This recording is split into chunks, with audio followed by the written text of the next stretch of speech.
Bonjour, aujourd'hui 8 avril 2024, exercice sur l'intégration. Vous trouverez dans le descriptif de la vidéo l'énoncé, les corrigés de la vidéo en format PDF, un lien vers mon blog pour y trouver divers documents.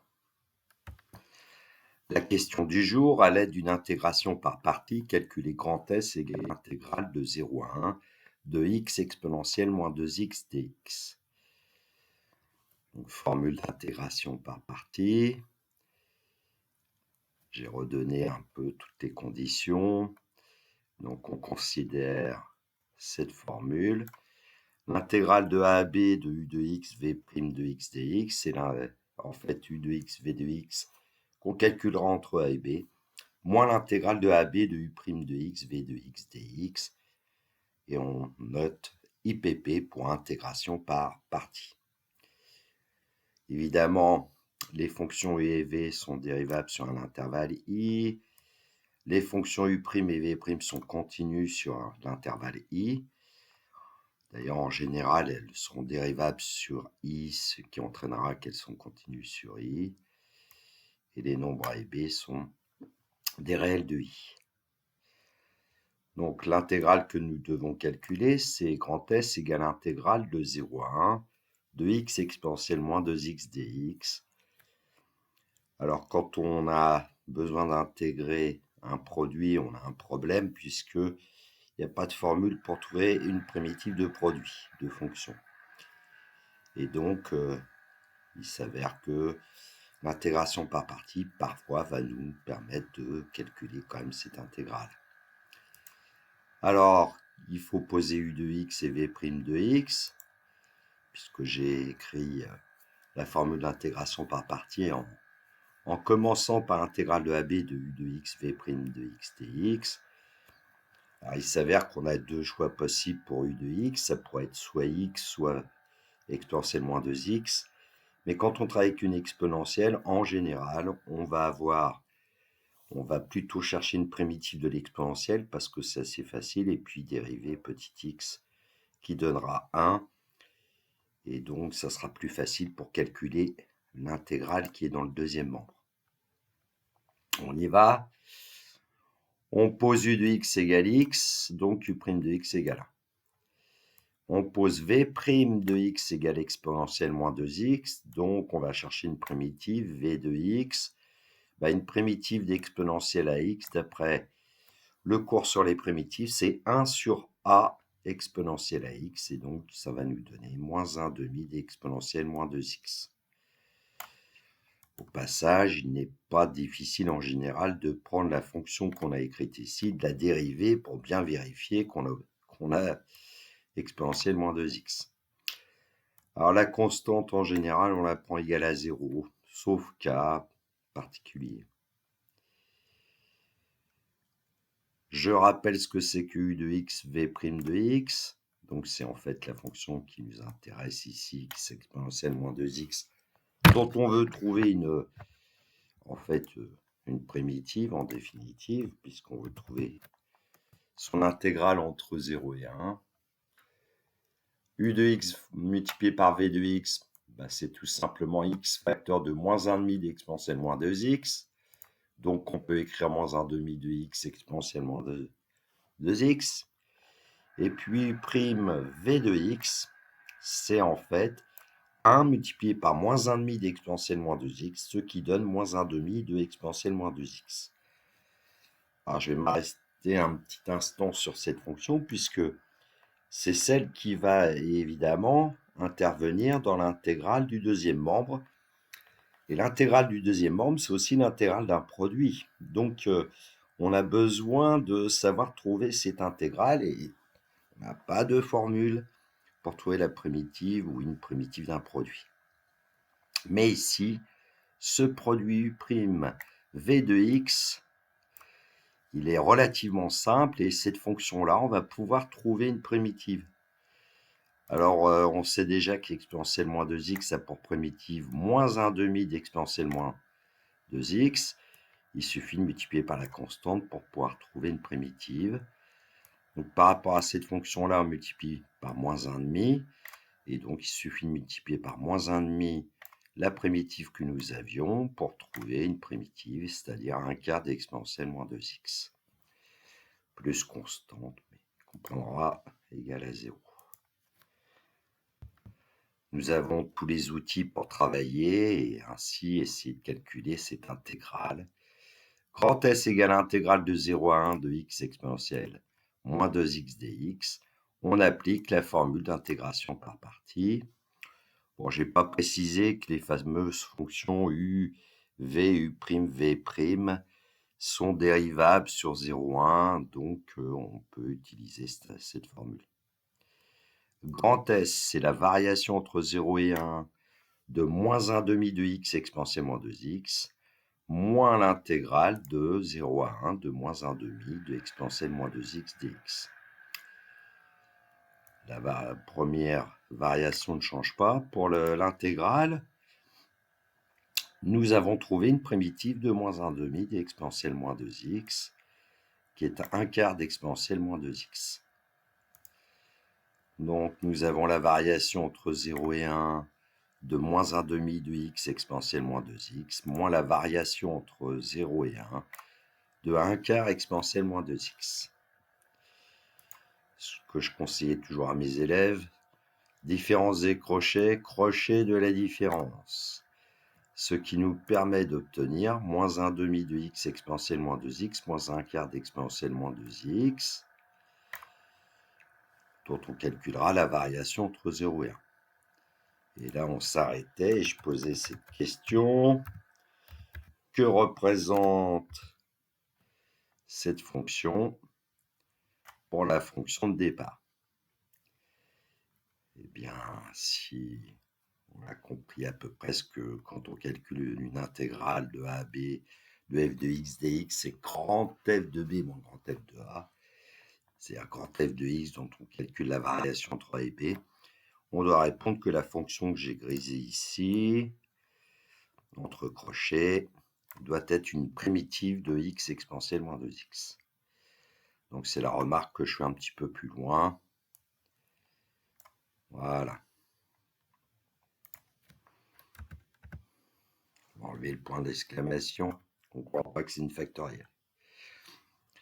Bon, donc on est arrivé ici. En fait, comme l'expression de la fonction, on peut s'apercevoir qu'exponentielle moins 2x apparaît dans les deux termes. On va factoriser déjà par exponentielle moins 2x. Il y a moins 1/2, moins 1/4, donc on va mettre moins 1/4 en facteur. Comme ça, on aura des coefficients entiers ici. Moins 1/4 de 2x plus 1, exponentielle moins 2x. Voilà. Une forme factorisée de ce qu'on avait précédemment qui était plutôt développé, donc une forme factorisée. En général, les formes factorisées pour calculer, c'est un peu plus sympathique. Donc, la variation entre 0 et 1 de cette fonction, il suffit de remplacer d'abord x par 1. Alors, 2 fois 1 plus 1, ça fait 3. 3 fois moins 1/4, moins 3/4. Exponentielle de moins 2 fois 1, exponentielle moins 2. Moins, et ensuite on remplace x par 0. Donc, quand on remplace x par 0, on va obtenir 1 multiplié par exponentielle moins 2 fois 0, c'est-à-dire 1 moins 1/4.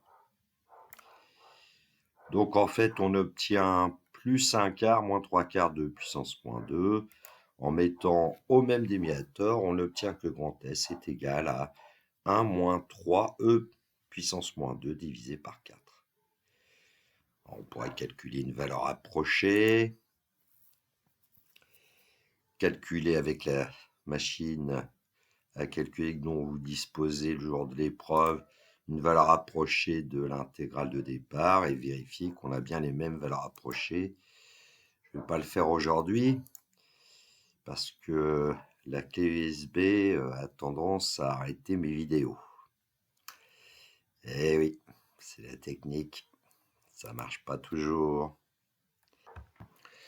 Alors nous allons quand même effectuer une vérification de ce que j'ai dit, c'est-à-dire que la fonction que nous avions trouvée était bien une primitive de la fonction de départ. Alors, la fonction de départ, je l'ai appelée ici petit f.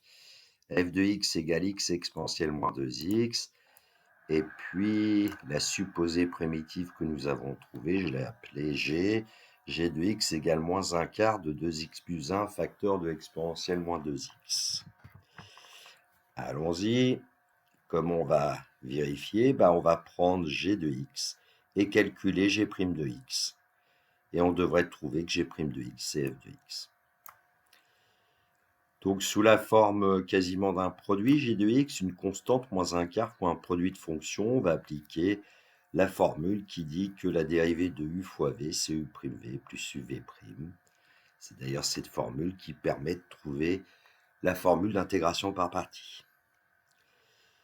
Donc, moins un quart, on va le garder devant. Et puis, dérivée de 2x plus 1, ça donne 2, multiplié par la deuxième fonction, plus 2x plus 1, multiplié par la dérivée de la deuxième fonction.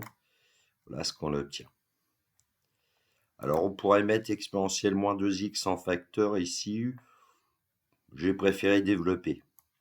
Donc, on obtient g' de x égale moins un quart de 2 exponentielle moins 2x. Et en développant cette expression, 2x multiplié par moins 2, ça donne moins 4x exponentielle moins 2x. Et 1 multiplié par moins 2 exponentielle moins 2x va donner moins 2 exponentielle moins 2x.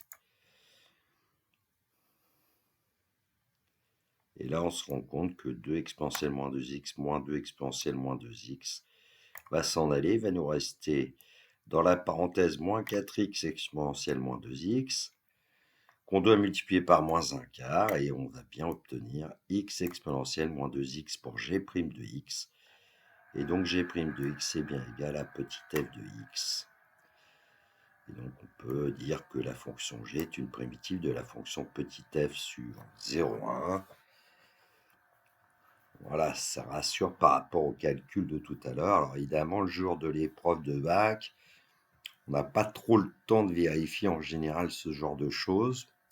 Mais bon, si à la fin vous avez un peu de temps, vérifier, ça peut permettre d'avoir un calcul d'intégration par partie qui soit correct et donc de glaner quelques points.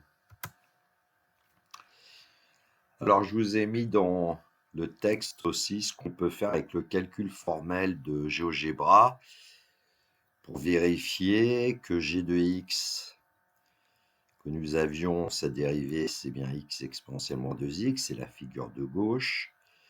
Et puis, pour la figure de droite, je suis parti de f de x, 2 points égale x exponentielle moins 2x. J'ai demandé une primitive. Alors, pour GeoGebra, demander une primitive d'une fonction s'appelle intégrale de petit f. Voilà l'instruction.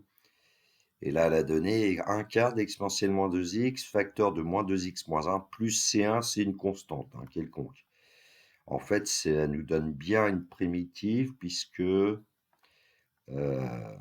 ici, nous avions trouvé moins un quart de 2x plus 1, facteur d'exponentielle moins 2x. Bon, GeoGebra fait à sa manière, et nous, on fait à notre manière. Mais à partir du moment où les deux résultats sont égaux, il n'y a pas de souci. En revanche, pour l'intégrale de f de x entre 0 et 1, GeoGebra a donné un quart moins 3 sur 4e carré.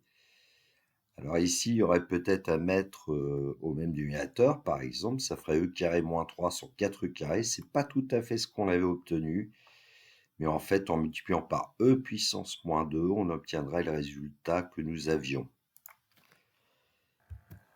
Prenons le résultat de GeoGebra, 1 quart moins 3 divisé par 4 carré, c'est 1 quart moins, alors je vais multiplier par e puissance moins 2 au numérateur du dénominateur de 3 divisé par 4 carré, de telle sorte que au dénominateur e carré multiplié par e moins 2, ça donne e puissance 0, c'est-à-dire 1, et ça va nous donner 4 comme dénominateur.